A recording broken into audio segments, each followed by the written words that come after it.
Hello friends, welcome to my channel. तो आज हम मल्टी बैगर स्टॉक सीरीज में एक और सेक्टर लीडर, बहुत ही शानदार, बहुत ही स्ट्रॉन्ग कंपनी को डिस्कस करने वाले हैं। ये कंपनी जिस सेगमेंट में काम करती है उसकी अनडिस्प्यूटेड सेक्टर लीडर है। बहुत ही स्ट्रॉन्ग पेरेंटेज है इसका, बहुत स्ट्रॉन्ग फंडामेंटल्स हैं और बहुत ही स्ट्रॉन्ग बिजनेस है। तो ये जैसे मैंने आपको बताया कि ये अनडिस्प्यूटेड सेक्टर लीडर है। आज हम जिस कंपनी के बारे में बात करने वाले हैं उसका नाम सिंजीन इंटरनेशनल लिमिटेड है। ये कंपनी क्रैम्स के बिजनेस में, जो कि contract research and manufacturing services जो होती है, इस बिजनेस में ये 100% आप बोल सकते हैं कि अनडिस्प्यूटेड लीडर है। इसके आसपास भी मुझे लगता नहीं है कि कोई कंपनी इतनी अच्छा परफॉर्मेंस दे रही है। जैसे कि आपने देखा होगा कि आईटी कंपनीज ने एक बहुत ह्यूज वेल्थ क्रिएशन की है, जो कि आप देखेंगे कि जैसे आईटी में भी वही स्टोरी थी कि जो आपके वैल्यू आर्बिट्राज होता है, क्योंकि आप यूएस में वही काम करते हैं, उसमें काफी कॉस्ट होती है, और वही काम आप इंडिया में करते हैं तो उसमें कॉस्ट रिडक्शन काफी हो जाता है। तो जो बड़ी आईटी कंपनीज हैं वो अपनी बहुत सारी प्रोसेसेस जो हैं वो आउटसोर्स कर देती हैं इंडिया में। उसी का फायदा जो हमारी बड़ी आईटी कंपनीज हैं, जैसे कि टीसीएस हो गया, इन्फोसिस हो गया, एचसीएल हो गई, और भी बहुत सारी कंपनीज हैं, तो सभी ने अच्छी ग्रोथ रजिस्टर करी। बट जो हाईएस्ट आपको कहना जो सबसे अच्छी लॉन्ग टर्म स्टोरी रही है, उसमें वो लीडर, जैसा आप बोल सकते हैं कि टीसीएस नंबर 1 थी। तो आपने देखा कि ह्यूज वेल्थ क्रिएशन हुई उसमें। उसी तरीके से मुझे लगता है कि contract research and manufacturing service जो क्रैम्स का बिजनेस है, वो अभी पेस पकड़ रहा है इंडिया में, अभी भी बहुत नेसेंट स्टेज में है। बट मुझे लगता है कि काफी बड़ा स्कोप है, आने वाले 10 साल, 20 साल, 25 साल में ये बहुत बड़ा बिजनेस बन सकता है। और उस सेक्टर में अगर आप मुझसे पूछेंगे कि आपको कौन सी सबसे अच्छी कंपनी पसंद आती है, तो मुझे नहीं लगता कि सिंजीन से बेटर कोई कंपनी है। वेल प्लेस्ड कंपनी है, बहुत स्ट्रॉन्ग पेरेंटेज है, बायोकॉन की कंपनी की सब्सिडरी कंपनी है ये। और ये इसका जो ब्रांड नेम है और जो इनकी पोजीशनिंग है वो वर्ल्ड ओवर काफी नोन है। तो काफी इंटरेस्टिंग होगा इस कंपनी के बारे में डिस्कस करना। हम कोशिश करेंगे कि काफी डिटेल में इस कंपनी के सारे बिजनेसेस को समझने की, क्या बिजनेस है इसके बारे में हम काफी डिटेल में बात करने की कोशिश करेंगे। और फिर सेकंड सेगमेंट जो है जिसमें हम फंडामेंटल एनालिसिस करते हैं, हम इसके पैरामीटर्स को स्टडी करने की कोशिश करेंगे। और थर्ड जो सेगमेंट होता है हमारा, जो कि टेक्निकल एनालिसिस का सेगमेंट होता है, जिसमें कि हम इसके चार्ट्स को भी स्टडी करेंगे, अलग अलग टाइम फ्रेम्स में जाने की कोशिश करेंगे और इसके चार्ट्स को स्टडी करने की कोशिश करेंगे कि इतने समय में इसकी क्या परफॉर्मेंस रही है। तो बहुत ही इंटरेस्टिंग होगा सर। अगर आपको ये वीडियो पसंद आता है तो आप कमेंट सेक्शन में लिखकर जरूर बता सकते हैं कि आपको ये वीडियो कैसा लगा। लाइक का बटन जरूर दबाइएगा अगर ये आपको वीडियो पसंद आता है, और अपने दोस्तों के साथ शेयर कर सकते हैं, और मेरे चैनल को सब्सक्राइब करना मत भूलिए। चलिए सर, तो जैसे कि आप देख सकते हैं यहाँ पर कि मैंने सिंजीन इंटरनेशनल की वेबसाइट खोल कर रखी हुई है। तो ये यहाँ से हम स्टार्ट करते हैं कि ये है क्या सिंजीन इंटरनेशनल। तो जैसे कि मैंने आपको स्टार्टिंग में बताया था कि ये क्रैम्स के बिजनेस में है। स्टार्टिंग में जो ये कंपनी थी वो सीआरओ थी, कॉन्ट्रैक्ट रिसर्च ऑर्गेनाइजेशन थी, बट उसके बाद अभी आज की डेट में ये फुल फ्लेज सर्विसेज दे रही है। मतलब जो ड्रग डिस्कवरी होती है, जो इनिशियल फेज होता है कि अगर आप किसी मॉलिक्यूल को आप पहले आइडेंटिफाई करते हैं, पहले तो आप डिसीज देखते हैं कि कौन सी डिसीज है जिसको आप क्योर करना चाहते हैं, फिर वहां से फिर आप इसको स्टडी करना चालू करते हैं, उसमें देखते हैं कि क्या कौन सा एलिमेंट है जो कि रिस्पॉन्सिबल है उस डिसीज का, उसी से रिलेटेड फिर आप उसके मॉलिक्यूल्स को डेवलप करना चालू कर देते हैं। और फर्दर जो है उसमें फिर आप बहुत सारे ट्रायल्स होते हैं, फेज 1 ट्रायल होता है, फेज 2 ट्रायल होता है, फेज 3 ट्रायल होता है, और फाइनली फिर जो है कि आपको अप्रूवल्स के लिए अप्लाई करना पड़ता है, और फिर उसके फॉर्मुलेशन प्रोसेस होती है, उसके बाद ही आप अपने प्रोडक्ट्स को लॉन्च कर सकते हैं। तो ये काफी लंबी प्रोसेस है। तो ये सिंजीन जो इंटरनेशनल है, ये सारी स्टार्टिंग से लेके एंड तक की सारी प्रोसेसेस को करने में कैपेबल है। तो आप देख सकते हैं यहाँ पे कि Syngene is a integrated research development and manufacturing organisation. तो ये इंटीग्रेटेड है, रिसर्च भी करती है, डेवलपमेंट भी करती है और मैन्युफैक्चरिंग भी करती है। तो यही जो बिजनेस है इसी को क्रैम्स बोलते हैं। Providing scientific services from early discovery to commercial supply. तो देखिए, ये अर्ली डिस्कवरी से लेके कॉमर्शियल सप्लाई, तो मतलब एंड टू एंड, मतलब फर्स्ट से लेके लास्ट तक की सारी चीजें ये करने में कैपेबल है। We offer services in a wide range of industrial sectors including pharmaceutical, biotechnology, nutrition, animal health, consumer goods and speciality chemicals. तो इतने सारे जो सेक्टर्स हैं उन सभी को ये सर्विसेज प्रोवाइड कर सकती है। तो इंडस्ट्रियल सेक्टर में फार्मास्यूटिकल हो गया, बायोटेक्नोलॉजी हो गया, न्यूट्रिशन हो गया, एनिमल हेल्थ, कंज्यूमर गुड्स और स्पेशलिटी केमिकल्स कंपनीज, ये सारी इनसे कंसल्ट करती हैं और इनकी सर्विसेज लेती है, सिंजीन की सर्विसेज लेती हैं। हमारा ये जो बता रहे हैं कि our culture of scientific innovation is driven by the expertise of our highly qualified team of 5000 employees. तो इनके पास 5000 एम्प्लॉइज हैं और स्टेट ऑफ आर्ट इंफ्रास्ट्रक्चर है, मार्केट लीडिंग टेक्नोलॉजी है ये। तो ये है ब्रॉडली जो सिंजीन का बिजनेस। तो आपने देखा कितने सारे सेक्टर्स को ये सर्व करती है और इनके पास जो डेवलपमेंट की कैपेबिलिटी है वो भी ये यहाँ पर बता रहे हैं। अब इसमें देखिए ये बता रहे हैं कि our client we offer client a customise end to end solution. तो जिस तरीके से आपकी जो सर्विसेज मांगता है क्लाइंट, उसी को कस्टमाइज करके वो देते हैं, रिसर्च एंड डेवलपमेंट की एंड मैन्युफैक्चरिंग रिक्वायरमेंट्स को पूरा करते हैं। इनकी सबसे इंपॉर्टेंट देखिए जो क्रैम्स का बिजनेस होता है, बहुत सारी कंपनीज कर सकती हैं क्रैम्स का बिजनेस, बट मेन चीज क्या है कि आपके एक ट्रस्ट फैक्टर बहुत बड़ा होता है, आपका आईटी इंफ्रास्ट्रक्चर बहुत स्ट्रांग होना चाहिए, आपकी ब्रांड वैल्यू बहुत स्ट्रांग होना चाहिए। तो अगर आपकी प्रेजेंस है ग्लोबल मार्केट में, जो कि बायोकॉन की काफी अच्छी रेपुटेशन है और काफी अच्छा नाम है, तो ये उसी का फायदा सिंजीन को मिलता है। और सिंजीन ने भी इतने समय में काफी अच्छी रेपुटेशन डेवलप कर लिया और इनके पास बहुत अच्छा जो कंप्लायंस का एक सबसे बड़ा इशू होता है, तो कंप्लायंस का ट्रैक रिकॉर्ड इनका बहुत अच्छा है, क्योंकि इनके पास बहुत बड़ी टीम है। तो जो कंप्लायंस होते हैं, जो रेगुलेटेड मार्केट में बहुत सारे कंप्लायंस होते हैं, उनको आपको फुलफिल करना पड़ता है, तो उसका ट्रैक रिकॉर्ड इनका बहुत अच्छा है। और इनके पास आईटी इंफ्रास्ट्रक्चर भी बहुत अच्छा है, क्योंकि आपकी जो बहुत सेंसिटिव इंफॉर्मेशन होती है, आप अगर रिसर्च के काम करते हैं, आप मैन्युफैक्चरिंग का काम करते हैं, ड्रग्स का, तो इसमें बहुत सेंसिटिव इंफॉर्मेशन होती है, तो आपका आईटी इंफ्रास्ट्रक्चर भी बहुत स्ट्रांग होना चाहिए। तो इनके पास कंप्लायंस का कोई इशू नहीं है, रोबस्ट सप्लाई चेन है, स्किल्ड साइंटिस्ट है, और जो मैं आपको बता रहा हूँ कि आईटी जो इनके पास है वो भी इंफ्रास्ट्रक्चर बहुत ही स्ट्रांग है। तो इन सभी के कारण बहुत सारी टेलविंड्स है, जिससे कि सिंजीन जो है वो अनडिस्प्यूटेड मार्केट लीडर हमको दिखता है। चलिए सर, अब नेक्स्ट हम आ जाते हैं इंपॉर्टेंट चीज पर, जो कि सॉल्यूशंस। तो ये क्या क्या काम करती है, सॉल्यूशंस प्रोवाइड करती है।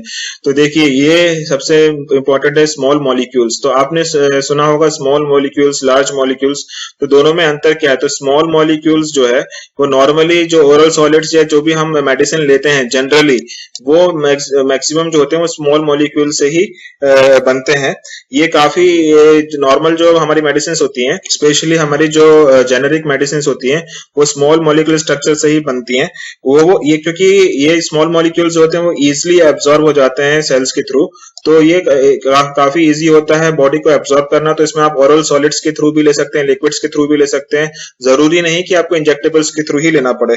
तो ये इजी टू यूज है। सेकेंडली क्या है कि ये केमिकली आप इसको सिंथेसाइज कर सकते हैं, आप लैब में इसको इजिली बना सकते हैं। इसका मॉलिक्यूलर स्ट्रक्चर जो होता है वो काफी सिंपल होता है, फिक्स्ड होता है, और जो मॉलिक्यूलर वेट होता है आप बोल सकते हैं उसको कि 500 से छोटे जो मॉलिक्यूलर वेट होते हैं वो सारे स्मॉल मॉलिक्यूल्स में आते हैं। तो ये काफी स्टेबल रहता है। दूसरा, आपका टेम्परेचर का कोई इशू नहीं होता, रूम टेम्परेचर में भी आप इसको इसका जो स्ट्रक्चर है वो खराब नहीं होता है। और ये मतलब आप जो स्टैंडर्ड ऑपरेटिंग प्रोसीजर्स जो होते हैं उसके थ्रू आप स्मॉल मॉलिक्यूल्स को बार बार बना सकते हैं और एग्जैक्टली सेम बना सकते हैं, क्योंकि आपको पता है कि इसका इस मॉलिक्यूल का स्ट्रक्चर फिक्स्ड है, इसीलिए ये काफी इजी टू डेवलप होता है। और जो मैक्सिमम मेडिसिन होती हैं वो स्मॉल मॉलिक्यूल से ही डेवलप की जाती हैं। वहीं पर अगर आप लार्ज मॉलिक्यूल्स की बात करें, ये काफी कॉम्प्लेक्स प्रोसेस होती है लार्ज मॉलिक्यूल्स की। ये जो इनका मॉलिक्यूलर वेट जो होता है वो 5000 से ऊपर जो मॉलिक्यूलर वेट की जो मॉलिक्यूल्स होते हैं वो लार्ज मॉलिक्यूल्स में आते हैं। काफी कॉम्प्लेक्स प्रोसेस होती है इसको बनाने की। दूसरा, आप जो है इसको ओरल सॉलिड्स के थ्रू नहीं ले पाते हैं, क्योंकि आपकी बॉडी जो आपके सेल्स है वो एब्सॉर्ब नहीं कर पाता है, क्योंकि ये प्रोटीन स्ट्रक्चर होता है इनका। तो ये इसको जनरली जो है इंजेक्टेबल्स के थ्रू ही लिया जाता है, तो आपको सिरिंजेस के थ्रू ही इसको इंजेक्ट करना पड़ता है डायरेक्टली। तो ये थोड़ा सा कॉम्प्लेक्स स्ट्रक्चर होता है। ये नॉर्मली आप इसको लैब में सिंथेसाइज नहीं कर सकते हैं केमिकली, ये लिविंग सेल्स और ऑर्गेनिजम्स जो होते हैं उससे ही ये प्रोड्यूस होता है। उसके बाद ऐसा नहीं है कि आपने एक स्टैंडर्ड ऑपरेटिंग प्रोसीजर बना लिया, उसके मॉलिक्यूल स्ट्रक्चर को पढ़ लिया और उसके बाद आप एग्जैक्टली लार्ज मॉलिक्यूल्स को बना सकते हैं, ऐसा नहीं होता है। तो ये जो है क्योंकि लिविंग सेल्स और ऑर्गेनिजम्स के थ्रू बनते हैं, तो ऑलमोस्ट इसमें हर समय सिमिलरिटी नहीं होती है। तो ये थोड़ा सा कॉम्प्लेक्स स्ट्रेटेजी है। इसको आप जो नॉर्मल टेम्परेचर, रूम टेम्परेचर, उसमें आप मेंटेन नहीं कर पाते, स्पेशल टेम्परेचर आपको मेंटेन करना पड़ते हैं। रेफ्रिजरेशन की भी आपके पास फैसिलिटी होनी चाहिए, और ये काफी कॉम्प्लेक्स स्ट्रक्चर होता है, तो इसमें कॉम्प्लेक्सिटी ज्यादा होती है। बट ये जो आपकी कॉम्प्लेक्स बीमारियां होती हैं उसको सॉल्व करने के लिए ये काफी वाइडली यूज हो रहा है, तो ये भी बहुत इंपॉर्टेंट है। तो ये दोनों चीज ही ये सिंजीन प्रोवाइड करती है, ये आपके नॉलेज में होना चाहिए। इसके बाद बाद फिर अदर ड्रग मोडालिटीज भी बहुत सारी हैं, यहाँ पे आप पढ़ सकते हैं, पेप्टिसाइड्स, इन सब के बारे में आप पढ़ सकते हैं। बहुत समय लगेगा अगर मैं हर चीज के बारे में बताऊंगा।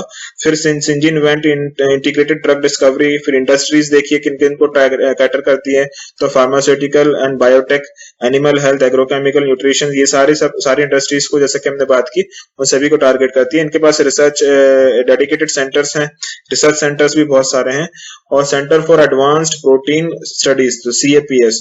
तो ये सारे देखिए, ये सारे सॉल्यूशंस प्रोवाइड करते हैं। अब हम आ जाते हैं इसके प्रेजेंटेशन पर, इस कंपनी की प्रेजेंटेशन को भी एक बार देख लेते हैं, क्योंकि आपको बिजनेस से रिलेटेड काफी सारी इंफॉर्मेशन इस प्रेजेंटेशन में मिल जाएगी।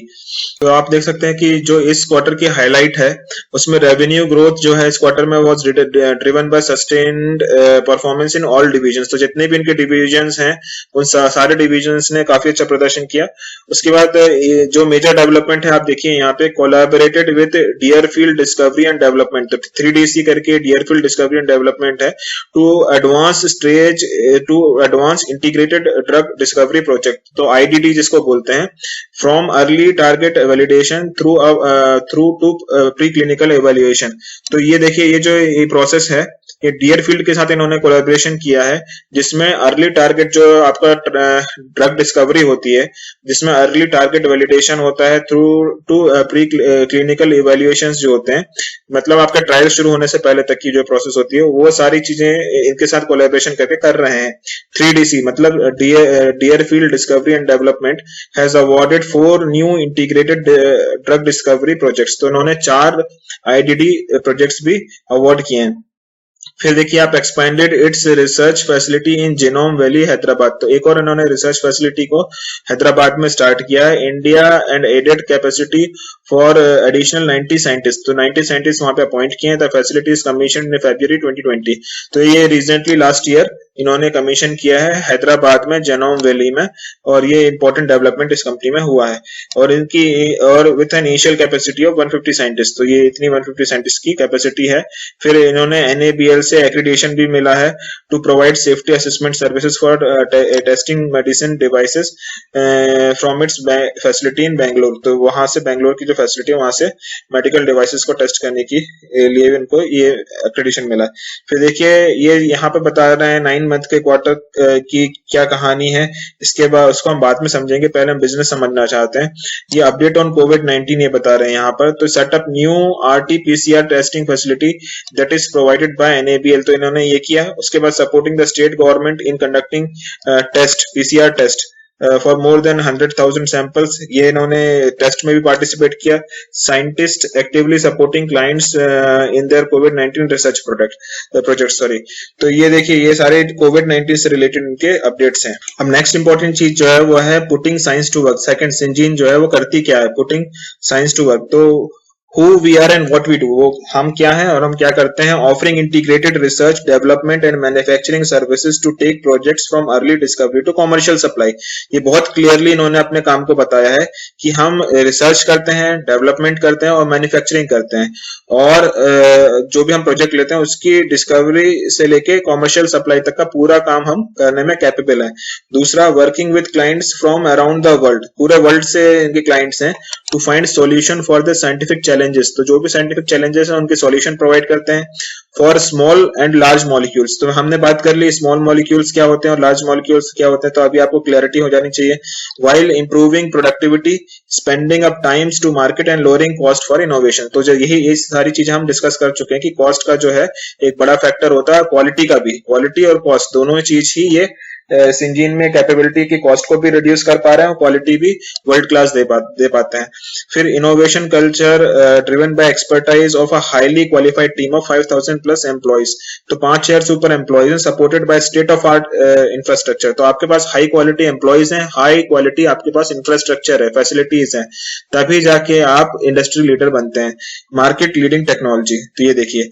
उसके बाद सर इसमें जो की फिगर्स एंड फैक्ट्स हैं, ये बहुत इंपॉर्टेंट शीट है, आप देखिए। 360 प्लस एक्टिव क्लाइंट्स हैं, तो 360 से ज्यादा इनके एक्टिव क्लाइंट्स हैं। ठीक है सर। उसके बाद जो टॉप 10 फार्मास्यूटिकल इंडस्ट्रीज हैं ये वर्ल्ड की, उसमें से 8 के साथ ये काम कर रहे हैं। ये बहुत बड़ी चीज है। 360 एक्टिव क्लाइंट्स होना और 10 जो डोमिनेंट फार्मास्यूटिकल कंपनीज हैं इंडिया की, उसमें से 8 के साथ काम करना। 400 से ज्यादा इनके पास पेटेंट्स हैं जो कि क्लाइंट्स के साथ के पास हैं।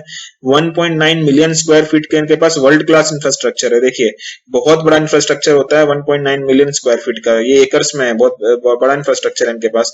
फिर 4200 टैलेंटेड टीम है। ये देखिए 4200 की इनकी स्ट्रेंथ है। इतने साइंटिस्ट हैं इनके पास, इंक्लूडिंग 460 पीएचडीज। तो ये बहुत, मतलब आप इनकी कॉस्ट देखिए, अगर यही यही टीम आपको यूएस में अगर खड़ी करना पड़े तो ये जो इसका मार्केट कैपिटल अभी 25-30 हजार करोड़ का है, वो कम से कम 1 लाख या 2 लाख या 3 लाख करोड़ का मार्केट कैपिटल वाली कंपनी भी नहीं कर पाएगी। तो इतने सारे साइंटिस्ट को रखना, 460 पीएचडीज को रखना, इतना बड़ा इंफ्रास्ट्रक्चर बनाना, इतनी बड़ी बड़ी कंपनियों के साथ काम करना, तो ये काफी अच्छा इसका फ्यूचर है मुझे दिखता है। फिर यहाँ पर देखिए 90% ऑफ द एम्प्लॉइज जो हैं वो 25 से 40 साल की एज के बीच में, तो बहुत यंग इनके पास एम्प्लॉइज हैं, फ्रेश माइंड्स हैं इनके पास। फिर रेवेन्यू देखिए, ये रेवेन्यू बता रहे हैं, प्रॉफिट आफ्टर टैक्स और कैपेक्स। तो ये आपने देखा, ये ब्रॉडली इनका पूरा की फिगर्स हैं। तो ये बहुत इंपॉर्टेंट चीज है और काफी एनकरेजमेंट देता है हमको। सिंजीन के एडवांटेज क्या है? द सिंजीन एडवांटेज, तो इंटीग्रेटेड प्लेयर है, end to end services provide करता है, ये हमने बात कर ली। इंटरनेशनल एक्रेडिटेशन है इनके पास, तो ये भी हमने बात कर ली। इसके बाद 25 इयर्स का एक्सपीरियंस है, इसमें कोई डाउट नहीं है। उसके बाद इनके पास फ्लेक्सिबल और वेरिएबल बिजनेस मॉडल है। फिर ये experienced successfully managing large relationship ये कर सकते हैं। टैलेंटेड और एक्सपीरियंस साइंटिस्ट है इनके पास। तो ये सारी चीजें हमको पता है। उसके बाद देखिए, our experience spans multiple industry segment and partnership with global leaders across the world. तो आप देखिए यहाँ पर large and mid sized biopharma companies जो हैं, GSK, Sanofi, Johnson Johnson, Merck, Bristol Myers, तो ये सारी बहुत रेप्यूटेड कंपनी है, मार्की कंपनीज हैं। इन सभी को ये सर्विसेज प्रोवाइड करती हैं। फिर वहीं पर आप देखिए इमर्जिंग बायोफार्मा कंपनीज जो हैं उनके साथ भी ये काम कर रही हैं, जेनमैप, रोडिन, ये सारी बहुत अच्छी कंपनीज हैं। उसके बाद एनिमल हेल्थ में देखिए आप, तो बेयर्स बहुत बड़ा नाम है, मर्क बहुत बड़ा नाम है, जोइटिस बहुत अच्छा नाम है। तो ये एग्रो एनिमल हेल्थ में भी काम कर रही है। एग्रोकेमिकल, तो ये देखिए leading China based crop protection company FMC. फिर कोई जापानीज कंपनी है लीडिंग, उनके साथ भी काम कर रहे हैं। तो ये एग्रोकेमिकल्स में भी हैं, एनिमल हेल्थ में भी हैं, इमर्जिंग बायोफार्मा में भी है, मिड और लार्ज साइज बायोफार्मा में, और सीपीजी, ये देखिए global food beverages company Unilever, इसमें भी एक उनके साथ भी काम कर रहे हैं। और जो हमने स्पेशलिटी केमिकल्स की बात की थी उसमें भी ये एशियन कंपनी हो गया, और ये जर्मनी की बहुत सारी कंपनीज है, उनके साथ भी ये काम कर रहे हैं। तो एक बहुत बड़े बड़े सेक्टर्स में, अक्रॉस बहुत सारे सेक्टर्स में ये काम कर रहे हैं, अपनी सर्विसेज प्रोवाइड कर रहे हैं। तो कंपनी एंड बिजनेस ओवरव्यू, आप इसके बिजनेस ओवरव्यू पे आ जाते हैं। तो बायोकॉन जो है, बायोकॉन ग्रुप की ही सिंजीन कंपनी है। ये देखिए आप यहाँ पे क्लियरली उन्होंने मेंशन किया है। बायोकॉन लिमिटेड जो हुई थी वो फाउंड हुई थी 1978 में as a innovation led bio pharmaceutical company. उसके बाद सिंजीन सब्सिडरी कंपनी थी बायोकॉन लिमिटेड की, विच वाज एस्टैब्लिश्ड इन 1993। तो आप अगर इसको देखेंगे तो ऑलमोस्ट 30 इयर्स हो गए हैं इसको काम करते करते। तो 3 डिकेड का इनके पास एक्सपीरियंस है, जो कि काफी बड़ा एक्सपीरियंस होता है। As Indian first contract research organisation, तो पहले इन्होंने ही स्टार्ट किया। देखिए इसीलिए मुझे एक जो विजन मुझे लगता है कि जिस तरीके से आईटी कंपनी ने बहुत अच्छा प्रदर्शन किया, मुझे लगता है क्राइम्स के बिजनेस में भी बहुत अच्छा प्रदर्शन करने वाले हैं और ये लीडर होने वाले हैं। क्यों? क्योंकि इन्होंने ही स्टार्टिंग की है। इंडिया का जो first contract research organization company थी वो यही थे। Has 25 years of plus of unparalleled experience. तो देखिए ये अनपैरेलल्ड एक्सपीरियंस इनके पास इन नोवेल मॉलिक्यूल्स डिस्कवरी। तो ये देखिए इसके बाद बायोकॉन बायोलॉजिक्स जो है, another subsidiary of Biocon limited, consolidates the development, manufacturing and commercialization operation of Biocon's biosimilar business. तो बायोकॉन बायोलॉजिक्स जो है वो बायोकॉन का जो है जितने भी मैन्युफैक्चरिंग डेवलपमेंट होती है वो सारे बायोसिमिलर्स के बिजनेस में है। तो ये दोनों सब्सिडरी कंपनी थी, सिंजीन और बायोकॉन बायोलॉजिक्स, ये आपको क्लियर होना चाहिए। तो ये दोनों किस तरीके से डाइवर्सिफाई थी? सिंजीन जो था वो डिस्कवरी डेवलपमेंट मैन्युफैक्चरिंग में थी, बायोकॉन बायोलॉजिक्स जो है वो बायोसिमिलर्स में थी, formulation and compound alternative therapeutic drugs. ठीक है सर, ये क्लियर हो गया आपको। उसके बाद सिंजीन के बारे में ये बता रहे हैं कि ग्लोबल सीआरओ, स्टार्टिंग में सीआरओ थे, अब आज की डेट में एक पूरे कंप्लीट वैल्यू चेन में है, तो ये क्राइम्स के बिजनेस बोलने लगे हैं अपने आप को। तो यही वो बता रहे हैं स्मॉल मॉलिक्यूल्स में, लार्ज मॉलिक्यूल्स में, जो कि हम बात कर चुके हैं। तो ये कंप्लीटली इसी चीज में है। इसके बाद इनका अच्छा ट्रैक रिकॉर्ड है, आईपी असाइनमेंट्स टू क्लाइंट्स, ये सारी चीजें ये बता रहे हैं जो कि हमको भी ऑलरेडी हमने डिस्कस कर लिए। अभी इनकी जर्नी सो फार जो ये है, ये इसके उसको भी हम देख लेते हैं। तो इनकी जर्नी में देखिए आप, जो फाउंडेशन हुई थी, ये यहाँ पे ये बता रहे हैं 1993 से 2000 तक की जो जर्नी थी 7 साल की, उसमें operation started, expanded, R and D lab मिली, 100% एक्सपोर्ट ओरिएंटेड यूनिट थी ये। उसके बाद जो 2001 से, तो ये 9 साल की जो जर्नी थी 1 से 2009 तक की, उसमें इन्होंने एक्सपेंड किया services, chemical development, assessment, safety assessment, biologics और डेवलपमेंट्स में। उसके बाद कोलैबोरेशन किया बीएमएस से, और इसका जो टर्नओवर था वो ऑलमोस्ट 100 मिलियन रुपीस में, 1000 मिलियन रुपीस में पहुंच गया। अब आप देखिए मेजर जो पेस पकड़ना चालू किया उन्होंने 2010 से लेकर 20 के बीच में, 10 साल में। तो यहाँ पर आप देखिए ग्लोबलाइजेशन एंड स्ट्रेटेजिक एक्विजिशन, तो एक्सपेंडेड इट्स फॉर्मुलेशन डेवलपमेंट, तो फॉर्मुलेशन डेवलपमेंट को एक्सपेंड किया इन्होंने। फॉर्मुलेशन आपको पता ही होगा, आपने प्रीवियस वीडियोस में देखा होगा, ग्लैंड फार्मा में भी हमने बात की अभी रिसेंटली कि फॉर्मुलेशन बिजनेस क्या है। एपीआई को आप फर्दर जो उसको आप प्रोसेस करते हैं, उसको इसके बाद किस फॉर्म में आप कंज्यूम करने वाले हैं ड्रग को, वो फॉर्मुलेशन प्रोसेस होती है। तो फॉर्मुलेशन बिजनेस को इन्होंने एक्सपेंड किया। Contract and Endo pharmaceutical to develop novel anti cancer biological therapeutic molecule, तो ये कॉन्ट्रैक्ट इन्होंने किया एंडो फार्मास्यूटिकल्स के साथ में, ये जो कैंसर बायोलॉजिकल थेराप्यूटिक मॉलिक्यूल्स को डेवलप करने के लिए। उसके बाद collaboration with Baxter and Abbott to set up dedicated R&D centres, तो इन्होंने एबॉट और डेक्स्टर्स के साथ भी आर&डी सेंटर्स बनाए। Extension of collaboration with BMS and BBRC, merger of Clinigen, ये इन्होंने किया। Crossed annual turnover of 5000 million, तो ये देखिए 1000 से सीधे 5000 पे पहुंच गए। नेक्स्ट जो इन्होंने जंप लिया 4 साल में। उसके बाद देखिए 2015 से further next stage of growth इन्होंने अचीव करी 2015 से 20 में, 5 साल के अंदर।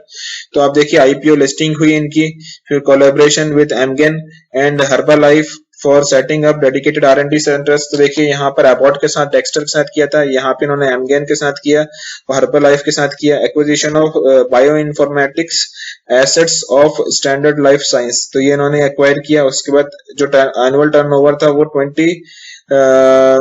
20,000 मिलियन हो गया इन 2020। तो देखिए 1000 से 5000, 5000 से अब 20,000 पे पहुंच गए। ये तो कितना फास्ट ग्रो कर रहे हैं ये। Expends collaboration with Baxter till 2024 और बीएमएस टिल 2026, तो ये देखिए ये लंबे कॉन्ट्रैक्ट है इनके पास। तो ये बहुत ही फास्ट अच्छे तरीके से ग्रो कर रहे हैं और बहुत ही, अभी हम बात करेंगे कि कितना बढ़िया कंपनी है ये, जब हम फंडामेंटल एनालिसिस करने वाले हैं उसमें भी हम काफी डिटेल में बात करने वाले हैं। फिर ये देखिए यहाँ पर ये बता रहे हैं strong track record of growth and profitability, undoubtedly इनकी बहुत ही स्ट्रॉन्ग ग्रोथ है और बहुत ही स्ट्रॉन्ग प्रॉफिटेबिलिटी है। ये हम increase in average revenue from largest client, increase in number of services offered to clients, growth in total number of clients, तो ये सारे रीजन हैं जिसके कारण ये काफी अच्छे से ग्रो कर रहे हैं। उस पर भी हम आएंगे। Multiple levers for growth going ahead, ये भी बहुत इंपॉर्टेंट स्लाइड है। किस तरीके से फ्यूचर में मल्टीपल इनके पास ट्रिगर पॉइंट्स हैं, टेलविंड्स हैं, जिससे कि ये आगे भी ग्रो करने वाले हैं। तो client management, capacity, capability and forward integration, ये सारी चीजों के कारण इनको लगता है कि आगे भी बहुत तेजी से ग्रो कर पाएंगे। तो ये क्या कर रहे हैं, एक्सपैंड एग्जिस्टिंग क्लाइंट्स कर रहे हैं, high service integration, dedicated centre models, engage new clients, ये क्लियर है हमको। कैपेसिटी एक्सपेंशन कर रहे हैं, ये क्लियर। कैपेबिलिटी एडिशन जो है जिसमें वायरल टेस्टिंग है, न्यू प्लेटफॉर्म्स ये बना रहे हैं। उसके बाद मल्टीपल सेक्टर्स को ये टारगेट कर रहे हैं। और फॉरवर्ड इंटीग्रेशन में कैसा है, तो मूविंग फ्रॉम, पहले जो स्टार्टिंग की थी उन्होंने सीआरओ से, कॉन्ट्रैक्ट रिसर्च ऑर्गेनाइजेशन से, जो कि सिर्फ रिसर्च का काम करती थी, वहां से contract research and manufacturing services, तो ये क्रैम्स तक पहुंच गए हैं। तो ये आपने देखा with commercial manufacturing, follow the molecules by expanding into commercialisation, तो इससे इनके रेवेन्यूज भी बढ़ते जा रहे हैं। फिर देखिए सिंजीन आर डिविजन्स, तो डिस्कवरी सर्विसेज, तो जैसे कि हमने बात किया कि क्रैम्स के बिजनेस में है, तो ये इनके 4 डिवीजन है। डिस्कवरी होती है पहले, फिर डेवलपमेंट होता है उसका, फिर मैन्युफैक्चरिंग सर्विसेज होती है और फिर डेडिकेटेड आर&डी सेंटर्स हैं ये। तो ये चारों हैं। इसमें अभी आप पढ़ सकते हैं, मैं अब आपको ये पढ़ के नहीं बताऊंगा, आपको ब्रॉडली समझ में आ गया होगा। अगर आपके पास समय है तो आप जरूर इसको पढ़ सकते हैं सर। उसके बाद यहाँ पे बता रहे हैं कि उनके कोलैबोरेशन मॉडल्स कौन कौन से हैं। तो डेडिकेटेड आर&डी लैब्स हैं इनके पास, क्लियर है सर। फुल टाइम इक्विवेलेंट है, एफटीई जिसको बोलते हैं। फिर फी फॉर सर्विसेज और रिस्क रिवॉर्ड, तो ये भी आप, अगर आपके पास समय है तो आप ये भी जरूर पढ़ सकते हैं। Our dedicated research and development centres as an industry leading model, तो जैसे कि हमने बात किया था कि ये ये सारी कंपनीज आप देखिए, ब्रिस्टल मेयर्स हो गया, बेक्स्टर हो गया, एमगेन हो गया, हर्बलाइफ हो गया, ये सारी बहुत मार्की कंपनीज हैं। इनके लिए इन्होंने dedicated research and development facilities बना के रखी हुई है। आप देखिए 550 साइंटिस्ट हैं, 2500 250,000 स्क्वायर फीट की लेबोरेटरी स्पेस है। आप देखिए कितनी बड़ी स्पेस है इनके पास। लार्जेस्ट R&D सेंटर एशिया में, और BMS 2009 कॉन्ट्रैक्ट टिल 2026 तक का कॉन्ट्रैक्ट इनके पास है। और जिस तरीके से ये सर्विसेज देते हैं, ये कॉन्ट्रैक्ट आप ये मत सोचिए कि 2026 तक, ये फर्दर रिन्यू होगा, क्योंकि ये जो बिजनेस है वो पूरा ट्रस्ट का बिजनेस है। तो ये कॉन्ट्रैक्ट ऐसे आते रहेंगे, नई नई चीजें बनती रहेंगी। उसके बाद देखिए डेक्स्टर के साथ जो है 200 साइंटिस्ट की इनकी फैसिलिटी है, 70,000 स्क्वायर फीट की लेबोरेटरी है इनके पास। इनका कॉन्ट्रैक्ट जो है 2024 तक का है, और ये भी वो सारी सर्विसेज प्रोवाइड करते हैं। एमगेन के साथ देखिए 60,000 स्क्वायर फीट की लेबोरेटरी है, 170 साइंटिस्ट हैं, और इनका जो यहाँ पे कॉन्ट्रैक्ट की उन्होंने ड्यूरेशन नहीं दी है। 50,200 स्क्वायर फीट की हर्बा लाइफ की 8 साइंटिस्ट हैं। तो इस तरीके से इन्होंने बहुत सारे कस्टमर्स हैं जिनको डेडिकेटेड रिसर्च फैसिलिटी दे के रखी हुई है। फिर देखिए यहाँ पर जो है वन स्टॉप शॉप है ये, for discovery, development and manufacturing small and large molecules. तो ये हर बार बता रहे हैं कि ये दोनों चीज में कैपेबिलिटी रखते हैं, स्मॉल मॉलिक्यूल्स में भी रखते हैं और लार्ज मॉलिक्यूल्स में भी रखते हैं, एंटीबॉडी ड्रग्स में भी रखते हैं, और ये ओलिगो न्यूक्लियोटाइड्स में भी अपनी कैपेबिलिटी रखते हैं। तो ये इनके पास मतलब वन स्टॉप सॉल्यूशन है, वन स्टॉप शॉप है ये, कि आप कुछ भी आपको चाहिए इनके पास पहुंच जाइए, ये करके दे देंगे, वैसा है। नेक्स्ट आ जाते हैं सर, हम देखिए ये यहाँ पर देखिए डेवलपमेंट सर्विसेज में देखिए प्री क्लिनिकल स्टडीज होती है, ड्रग डेवलपमेंट होता है, उसके बाद ड्रग सब्सटेंस डेवलपमेंट होता है। ये सारी प्रोसेस है सर। ये वायरल टेस्टिंग हो गया, बायो एनालिटिक्स हो गया, और स्टेबिलिटी स्टडी। तो ये पूरी प्रोसेस है एक ड्रग को डेवलप करने की। फिर देखिए स्मॉल मॉलिक्यूल मैन्युफैक्चरिंग सर्विसेज किसकी है, तो जैसे हमने बात किया स्मॉल मॉलिक्यूल्स और बायोलॉजिक्स। बायोलॉजिक्स को लार्ज मॉलिक्यूल्स को बायोलॉजिक्स भी बोला जाता है, ये आपको ध्यान में रखना चाहिए कि बायोलॉजिक्स मतलब लार्ज मॉलिक्यूल्स के बारे में बात कर रहे हैं। तो ये सारी दोनों की कैपेबिलिटी है इनके पास। API मैन्युफैक्चरिंग फैसिलिटी भी है बेंगलुरु में, ये देखिए आप। उसके बाद US FDA approved manufacturing facility Bengaluru में है। फिर यहाँ पर backed by world class state of art infrastructure. तो इंफ्रास्ट्रक्चर के मामले में बहुत आगे हैं ये। 90 एकर्स के है इनका जो HQ कैंपस है, वो 90 एकर्स में है। वहीं पर बायोलॉजिक्स एक्सपेंशन जो है कैंपस, ये भी है इनके पास। ये बहुत सारे कैंपस है, R&D फैसिलिटी है, API मैन्युफैक्चरिंग की फैसिलिटी है, ये सारी फैसिलिटीज इनके पास है। फिर लास्ट में मैं आते हैं यहाँ पर देखिए supported by our highly experience and qualified team of scientist. तो आप देखिए यहाँ पे 5,000 से ज्यादा एम्प्लॉइज हैं, 60,000 hours of training per year ये देते हैं। फीमेल एम्प्लॉइज 23% है, जो कि बहुत ही अच्छी चीज है, फीमेल्स को एंकरेज करना चाहिए। और सबसे ज्यादा आपको अच्छा जो कैपेबिलिटी मिलती है वो फीमेल से ही मिलती है, मेल से मुझे नहीं लगता इतनी मिल पाती होगी। तो ये सारी चीजें हैं। उसके बाद आप देखिए यहाँ पर ये मैनेजमेंट टीम उन्होंने बताई है, ये आप देख सकते हैं आपके पास समय हो तो। और जो इम्पोर्टेंट चीज है इसमें मुझे लगता है वो ये है, देखिए प्रोएक्टिवली मैनेजिंग रिस्क। तो एक बिजनेस में सबसे ये इंपॉर्टेंट स्लाइड है कि रिस्क को आप कैसे मैनेज करेंगे। तो पहले तो आपको रिस्क को इवेल्युएट करना पड़ेगा कि आपकी रिस्क क्या है। तो क्लाइंट रिटेंशन एंड ग्रोथ, तो आपको पहली चीज तो क्लाइंट को रिटेंशन करना है। तो रिटेंशन करने के लिए बहुत सारे तरीके हैं कि आप कितनी हाई क्वालिटी सर्विसेज दे सकते हैं, और बहुत सारे उनके कस्टमाइज सॉल्यूशन दे सकते हैं। फिर IT एंड डेटा सिक्योरिटी, जैसे कि हम बात कर रहे थे कि अगर क्योंकि बहुत सेंसिटिव डेटा होता है, तो आपके पास IT एंड डेटा सिक्योरिटी बहुत हाई होना चाहिए, जो कि बहुत ही अच्छी कंपनी है सिंजीन, जो कि वो प्रोवाइड कर सकती है, क्योंकि छोटी मोटी कंपनी ये इतना अच्छा इंफ्रास्ट्रक्चर नहीं प्रोवाइड कर पाएगी। फिर हेल्थ एंड सेफ्टी, ये तो कॉमन फैक्टर हो गया। रेगुलेटरी रिस्क, ये भी बहुत बड़ा एक फैक्टर है, क्योंकि आपके पास जो कैपेसिटी है प्रोड्यूस करने की रिसर्च को, वो वर्ल्ड क्लास होना चाहिए। तो ये रेगुलेटरी रिस्क को ये मिटिगेट कर पाते हैं। उसके बाद देखिए business continuity due to health emergency कोविड-19। तो इन्होंने कोविड-19 के समय में भी बिजनेस कंटिन्यूटी का प्लानिंग करके उसको अचीव किया है। इनएडिक्वेट क्वालिटी मैनेजमेंट सिस्टम और फॉरेन करेंसी एक्सपोजर। तो आप क्योंकि इनके पैसे फॉरेन से आते हैं, तो USD और INR को भी हेज करके हेजिंग पॉलिसीज इनके पास वेल डिफाइंड हेजिंग पॉलिसी है। तो ये सारे रिस्क को इन्होंने आइडेंटिफाई किया है, और इसको वो मिटिगेट भी समय समय पे कर सकते हैं। तो आपने देखा सर बहुत ही बढ़िया कंपनी है। ये देखिए ये शेयर होल्डिंग पैटर्न को भी इन्होंने क्लियरली बताया है, प्रमोटर्स के पास कितना है और पब्लिक के पास कितना है।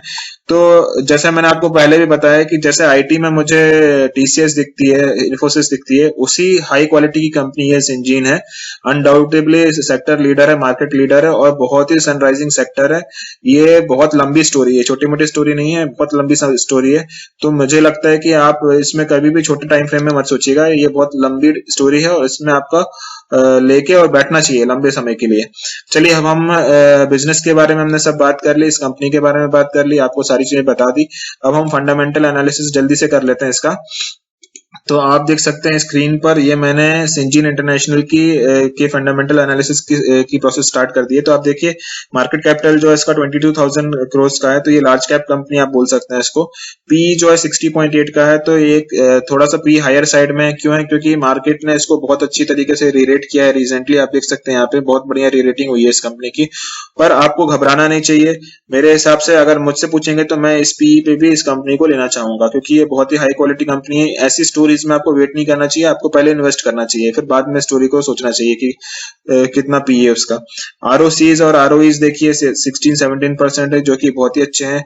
डिविडेंड मुझे लगता है ये जीरो यहाँ पे लिखा हुआ है, मुझे कुछ डाउट है, मैं देख लेता हूँ। तो डिविडेंड इनका आता है 2016, 17, 18, 19 में इन्होंने डिविडेंड डिक्लेयर किया है, 20 में शायद नहीं किया, इसीलिए ये जीरो दिखा रहा है। क्यों नहीं किया ये तो हमको समझना पड़ेगा, तो वो मुझे भी क्लैरिटी नहीं है उसकी। डेट टू इक्विटी रेशियो देखिए 0.32, जो कि रीजनेबल है, बहुत कंट्रोल डेट है, और जो कि मैनेजमेंट भी बता रहा है कि कभी भी 0.5 से ऊपर डेट नहीं जाने देंगे, भले ही उनको कितना भी एक्सपेंशन करना पड़े।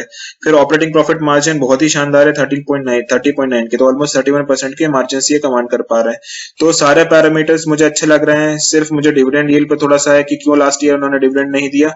पी थोड़ा सा हायर साइड पे है, पर आप ये दोनों पर इतना कोई मतलब मैं उसके साथ कॉम्प्रोमाइज कर सकता हूँ, क्योंकि बिजनेस को देखते हुए मैं इन दोनों को कॉम्प्रोमाइज कर सकता हूँ। फिर देखिए क्वार्टरली रिजल्ट्स पे आ जाते हैं। तो दिसंबर, आप देखिए दिसंबर के क्वार्टर में 509 करोड़ जो लास्ट ईयर का था, वहां से बढ़कर 584 करोड़ हो गया है। वहीं पे नेट प्रॉफिट देखिए 92 करोड़ से बढ़कर 102 करोड़ हो गया है। मार्जिन भी ऑलमोस्ट 30% मेंटेन है। सितंबर क्वार्टर में देखिए 465 करोड़ से लेके 517 करोड़ हो गया। वहीं पर आप नेट प्रॉफिट देखिए तो 128 करोड़ से घटकर 84 करोड़ हो गया। तो ये आपका लॉकडाउन का समय था, तो ये एसेंशियल सर्विसेज हो सकता है उसमें अकाउंट नहीं हो रहे हो, इसीलिए इनकी मैन्युफैक्चरिंग भी अफेक्ट हुई है। फिर जून के क्वार्टर में भी देखिए आप ऑलमोस्ट सेल्स जो थी फ्लैट थी, नेट प्रॉफिट जो है वो 72 से 58 करोड़। तो आपने दिसंबर क्वार्टर में एक रिकवरी देखना चालू कर दी है, जो कि मुझे लगता है आने वाले क्वार्टर्स में भी और स्पीड पकड़ने वाली है। अब ये yearly profit and loss statement आप देख सकते हैं यहाँ पर। 2008 से हमारे पास डेटा है अभी तक का, तो ऑलमोस्ट 12 इयर्स का डेटा है हमारे पास। 158 करोड़ की जो सेल्स थी वो आज बढ़कर 2000 करोड़ पे पहुंच गई है। तो बहुत तेज मोमेंटम में है ये कंपनी, ऑलमोस्ट ये 10 गुना अपनी सेल्स को कर चुकी है 10 साल में। वहीं पर आप नेट प्रॉफिट्स को देखिए तो ये भी 10 गुना से ज्यादा हो चुके हैं 10 साल में, जो कि बहुत तेज स्पीड है, बहुत ही अच्छी स्पीड है। और सबसे इंपॉर्टेंट चीज है कि मार्जिन, ये मुझे सबसे अच्छी चीज लगती है कि आप देखिए इस कंपनी की क्वालिटी दिखाता है ये आप ध्यान रखिएगा सर कि ये क्वालिटी दिखाता है कि आप देखिए पिछले 12 साल में इसके मार्जिन कभी कम ही नहीं हुए। 30% के मार्जिन ये कंटिन्यूसली मेंटेन कर पा रहे हैं, कभी भी इन्होंने कभी भी लॉस में नहीं गए। 12 साल एक बहुत बड़ा पीरियड होता है, बहुत सारी बिजनेस साइकिल चालू होती है खत्म हो जाती है, तो कभी भी इन्होंने लॉस नहीं करा, कभी भी इनकी सेल्स घटी नहीं। तो ये कंटिन्यूसली सेल्स बढ़ रही है, कंटिन्यूसली इनके मार्जिन्स मेंटेन्ड है और कंटिन्यूसली इनके नेट प्रॉफिट्स बढ़ रहे हैं। तो ये होता है रॉक सॉलिड कंपनी। उसके बाद देखिए शेयर कैपिटल, तो शेयर कैपिटल ये बढ़ रहे हैं, इसका क्या है, तो बोनस शेयर कुछ इश्यू किए होंगे मुझे लगता है डेफिनेटली, उसके बारे में आप स्टडी कर सकते हैं, आप कमेंट सेक्शन में भी लिखकर बता सकते हैं। रिजर्व्स ठीक है सर बढ़ रहे हैं। बोरोइंग्स देखिए आप, तो बोरोइंग्स जो है वो बीच में इन्होंने बढ़ाई है, क्योंकि इन्होंने बहुत सारे एक्सपेंशन किए थे फॉर्मुलेशन बिजनेस के, और रिसर्च एंड डेवलपमेंट जो इन्होंने नई साइट्स बनाई है उसमें इन्होंने खर्च किया होगा। बट अब ये मुझे लगता है कि ग्रेजुअली ये घटाने की भी कोशिश की तरफ जाएंगे। मार्जिन कैश फ्लो देखिए ऑपरेटिंग प्रॉफिट ऑपरेटिंग एक्टिविटीज से, तो बहुत अच्छे, बहुत ही जबरदस्त कैश फ्लोज हैं। देखिए आप 677 करोड़, ये बहुत बड़े बड़े बहुत अच्छे कैश फ्लोज के फिगर है। आरओसी जैसे हमने बात किया कि बहुत अच्छे हैं, 23-17%। डेटर डेज देखिए तो कंट्रोल्ड है, कोई दिक्कत नहीं है, बिल्कुल परफेक्ट है डेटर डेज भी। प्रमोटर होल्डिंग देखिए तो ऑलमोस्ट मेंटेन्ड है, 74% से आज 70%, तो थोड़ा सा डाइल्यूट किया है प्रमोटर ने।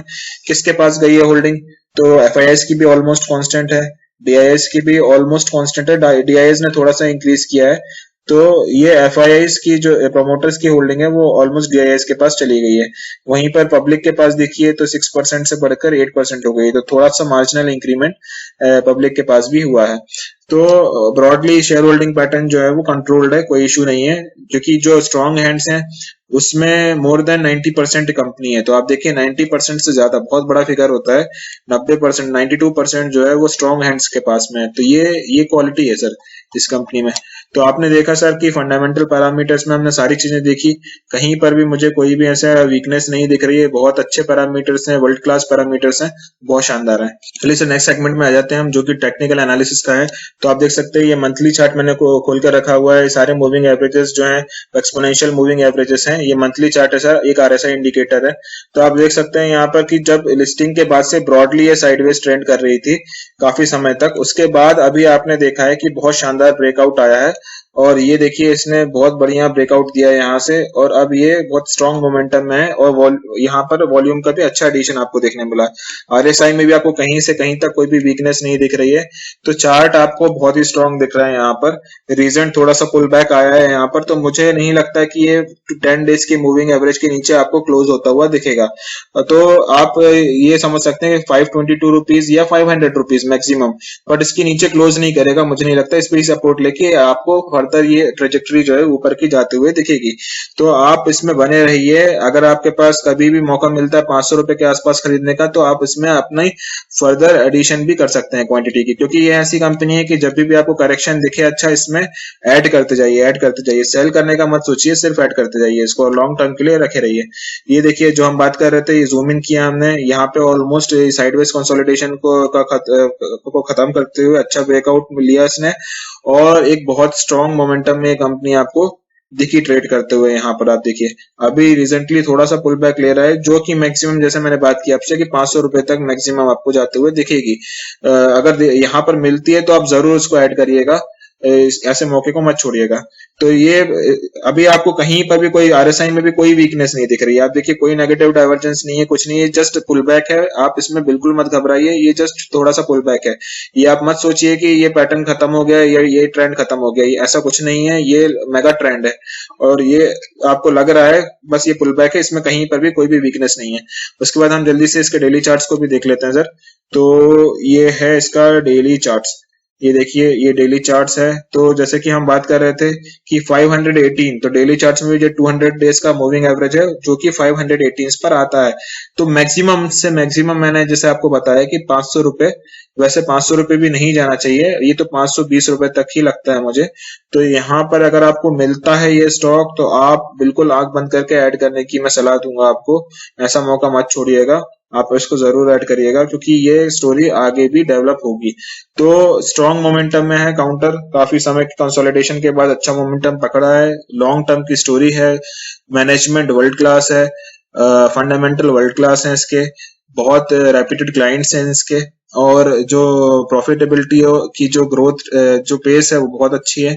तो मुझे तो कहीं पर भी इसमें वीकनेस नहीं दिखती है, और सेक्टर जो है वो सनराइजिंग सेक्टर है। तो ऐसी कंपनीज में आपको इन्वेस्ट करना चाहिए और भूल जाना चाहिए, मतलब लंबे समय के लिए आप ट्रैक करिए, बट आप उसमें ट्रेड मत करिए, लंबे समय का इन्वेस्टमेंट करिए। तो आपको कैसा लगा ये वीडियो, आप कमेंट सेक्शन में लिखकर जरूर बताइएगा। अगर आपको पसंद आया तो लाइक का बटन दबाइए, मेरे चैनल को सब्सक्राइब करिए और बेल आइकन को दबाना मत भूलिए। चलिए सर नेक्स्ट वीडियो में मिलेंगे, तब तक के लिए बाय बाय।